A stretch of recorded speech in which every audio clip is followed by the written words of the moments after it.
fashion. Hi, Wendell and Sylvie. There you are. Hi. So let's see, where did we leave off? You guys were driving to you were speeding toward Huntington.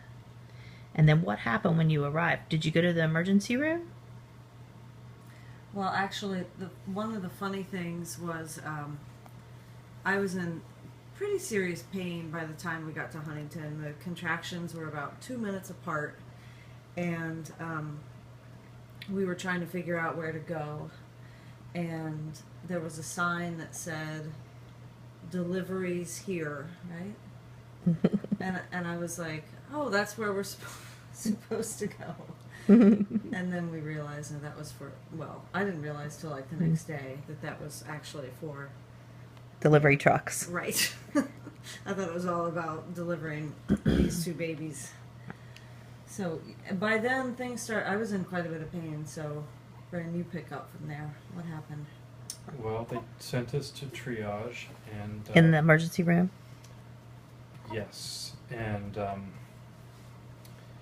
they hooked Margaret up to monitor the babies, and the nurses at the triage suggested that we were going to have the babies that day, and then the OB came in.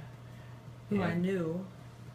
But you hadn't seen her as a doctor before, correct? You had worked with her on advocacy. On teen pregnancy, yeah. And she said she wanted to perhaps stop the labor if she could, and so that they could continue to be in the utero as long as possible. And so they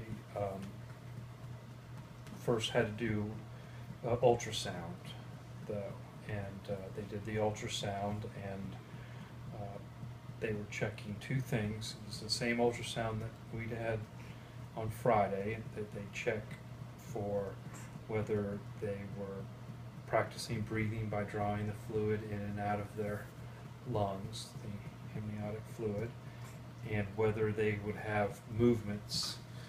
And they wanted to calculate 3 movements in a 30-minute period. And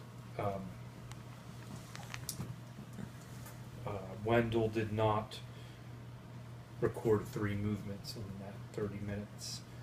I don't think it was because he was in any stress or anything like that, because they had his heart monitor, and his heart monitor didn't suggest there was any stress, but I think that it was the protocols at the hospital that if the water broke and he hadn't passed that test, that they needed to deliver. And did they figure out at that point that it was his water that had broken?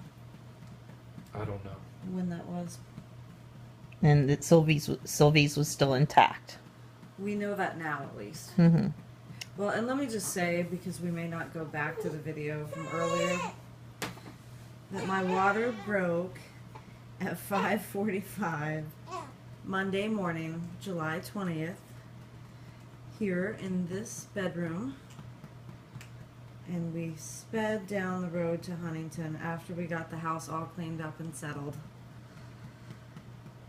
So after the doctor decided that Wendell wasn't moving and that you needed to proceed with delivery, what happened then? And to be clear, he didn't move 3 times. He moved twice. I see. Mm-hmm.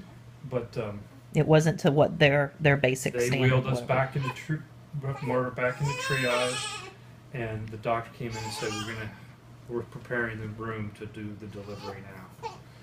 And during that time, His head is down. yeah, Bren was holding my hand, and we were talking to these babies and trying to, trying to just be calm like we were the whole time. I'm proud of the way we were so calm and together. And I was singing Bob Marley to them. I felt like I had to pee the whole time. Mm-hmm. So I was constantly going to the bathroom. The pain was making it seem like I needed to go to the bathroom. And I didn't want to pee myself. still wanted to have some shred of dignity, but that was all to leave soon. So then they wheeled you in to the surgery, They, to the they took